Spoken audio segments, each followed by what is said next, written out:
This is the total area of our country. We occupy 8% of it in terms of built up area.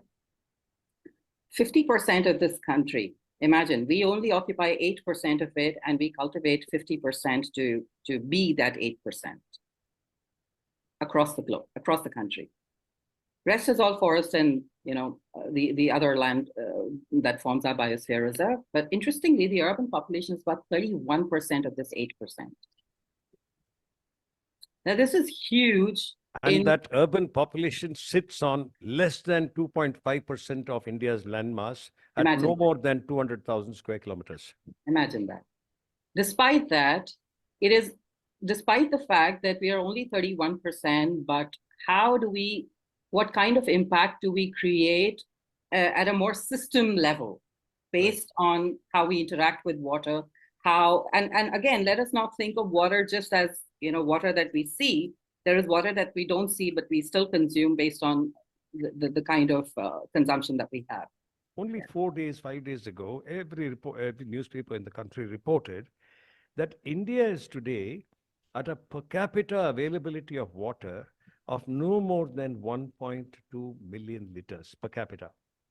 We are, our population at 1.4 billion. So the quantum of water, annual renewable water that we receive, right? If I take 3.3 million square kilometers and I take 1 meter of rainfall, across as an average, this is what India gets. If I were to put, therefore, a wall around this country, and if I want to hold all of the water that it gets in a year, it'll be that much as water, which is, I think, 4,000 million square kilometers of cubic kilometers of water, right? Staggering numbers, so we'll forget. That's one data I wanted you to know, therefore. You see, you're right about all of those things that you said. We have only 7%, as Dr. Raval will keep telling us, of urban water demand, therefore urban wastewater. We have only 11 or 12% of industrial wastewater. 80% of water goes towards this 50 or 50.5% of agricultural land in this country. How do I now go to the next door guy and make him understand that India's average or per capita water availability has come down to an impossible level now? And there is some dire, disaster that is awaiting to befall us. How do I get this across to these people? Or all of us do? Honestly, I wouldn't have the answer, but I can only share my experience of, how I personally have shifted from being water ignorant to water conscious, and how some of the efforts through eco-civilization, which is a worldwide movement. In fact, we've just recently launched a book in which Dr. Hayaran, you had written a beautiful chapter on the status of water in India. So these are some of the initiatives that have been focusing on creating the advocacy, and eco-civilization is one such network where we actually bring in water leaders at a country level. So for example, in Indonesia, our country chair for eco-civilization is a water leader. And Indonesia has been in a state of conflict for the longest time. Despite that, they've been able to go into refugee camps. They've been able to go into school level, academic, as in universities and schools. They've been able to address communities in terms of gaining an understanding over water. At a more urban level, I think one of the initiatives that have started where I live is called the Chocolate House Series, which is, once a month we gather together in the neighborhood and we actually reflect on things that we do not understand, things that trouble us. So personally, being at the United Nations, I can say this, that we are at such a huge loss in terms of the direction we should take, that the future doesn't look like a future of nations, but of communities. So at a community level, how do we create that understanding or that space where people are willing to walk in and listen? We do not have the content to make people aware. We've not crafted that as yet. Come to think of it, in India, and this is something that I receive a lot from the West and other circles that I sort of walk around in, that India is the future, but looking at the policies that India has, not many countries are hopeful, let's say, even in the context of energy transition, which is where Dr. Chakradhar and I are working. When you look at these dynamics, you realize that there's so much of need to articulate the shift that has to change, shift that has to come. And it is so nuanced that it would require all of us to really craft that, not just from a technical point of view, but also in terms of the loss of the sacred in us. A few years ago, I think I remember that there used to be these festivals which would, pay obeisance to water specifically. For the last 12 years or 15 years, I've not seen those festivals happen in our country. So it is the loss of that sacred that we do not reflect or dwell enough on how we are made. What is the sanctity of that? What is the complexity and the beauty of that? That disconnect is something that distances us from the knowledge we can acquire, the knowledge that we can collate and cascade. I think there's an absence of certain very basic knowledge systems which should be present commonly within the masses. We've been redirected to think about things from a very different lens and think of areas that are not even aligned with nature. Things like, okay, you might be an artist, but who cares about that? You've got to study law. So you change the orientation of who you are as a creature. And how many people, how many generations have been, wasted on this? We can't come back to it in this form unless we decide to.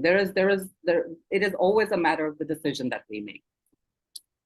So let's look at some of the lessons of the past. And again, we make this interactive, and I'd like to really understand everybody's understanding here or experiences here. And I see a couple of messages here.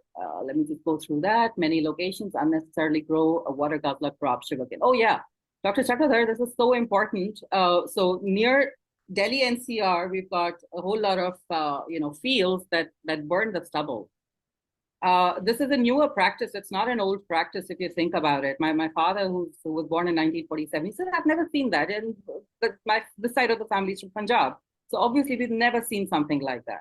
The thing is that why do they have to burn the crop? Because there is no margin left for crop rotation and soil regeneration. So when you look at these kind of practices, and that consumes even more water, Delhi, Bangalore, Mumbai water tables are, I don't even have the right figures because every day they change, because every day they go down. These are the urban cities are the spaces which are so heavily concretized that there is very minimal opportunity for rainwater to actually percolate into the soil. So look at the understanding and look at the, for lack of a better word, shamelessness with which we understand development, or the kind of definition we've assigned to development.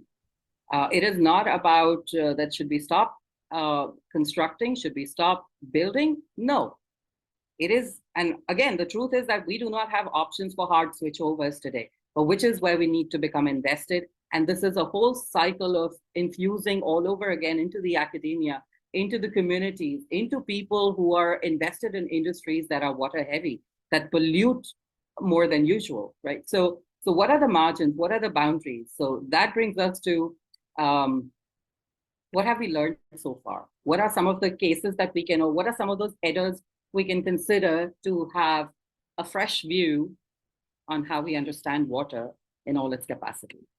One, definitely there's the water heritage. I think as water leaders here in this session, this is something that we need to start reviving in the context of how we work with water. We might be a water technologist, we might be into water conservation, or we might be into treating industrial water or cleaning of rivers. All of these things demand that we first start from a position of centering ourselves to understand what is this that we're dealing with. It is not a 9 to 5. It is not a moral brownie point volunteer work. It is not something that I understand technically and therefore I can. It is really about understanding water as a heritage. And what is the heritage of water for us individually? Second, let's look at geopolitical aspects that influence the movement and supply of water. This is something which is very close to my heart these days. And a lot of people have been telling me to not talk about it, but I'm talking very openly about water mafias. Who are these people? And will this system allow us to really transition into better connection with water? Do we factor these in? Do we factor how does the water mafia operate at grassroots level? Who are these people who are a part of this entire network? That becomes the point of address for us. These are the people who need to be addressed and shown a different picture of what water really is. Because these are the people who keep the conflict alive when, you know, full-scale disturbance is not on. And these are the people who control the system at a grassroots, building that fear, building that lack of provision.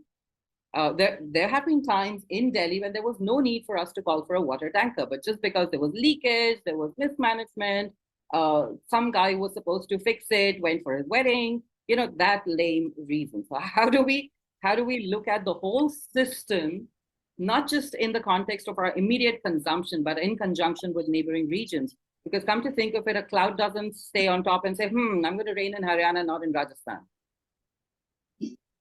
Right? So there are literally no boundaries when we have to think of natural resources as far and wide as we can make that evaluation, set that context, build that understanding, build that range to people. Who works in the government sector if not people? Who works in the military if not people? Who works in the mafia if not people? It's the same society. It's a lack of perspective across the society. Women and water, something that has been so underrated and underviewed and not really paid attention to. In every household, so there was a very interesting research done by IIT Roorkee in the Sambalpur district, and they found out that almost 65% consumption of water is attributed to women. Do women drink more water? No, they have to fetch more water. They have to provide and save more water. They have to ensure that there is enough water for the entire household. So imagine this whole perspective of attributing 65% consumption to just women as a part of the gender element in water studies. The perspective is all twisted. I think that is what needs to change. And if you look at the fourth point, water in industry. I live in the north of India, Delhi NCR. When I look at one of the distant NCR regions, that's Noida, which is an industrial town, there is no more Yamuna left. And I remember as a kid, when I used to travel to that area, I would always, stop and watch the river, but there is no more river left. So there is only industrial affluence. There's only foam that is flying from the river onto the road. So who's going to start looking at better practices? Even policies can't change us, interestingly. We are like a hard nut to crack, the urban middle class. We've become so resilient that we've gone on the dark side. So when we have to choose the kind of products or that we consume or manufacture or we create a business out of, there has to be something more than just creating an organizational setup, complying with the financial requirements of a business and administrative requirements. There has to be something which is more passionate. That is the thing.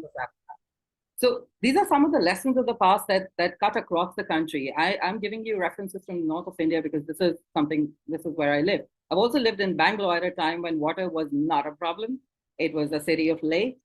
This was back in 2004. And last month when I visited Bangalore, I was like, okay, this is not the city I've known, right? So there's water on the roads, but there's no water in the taps, which is, I wonder how we are comfortable with that.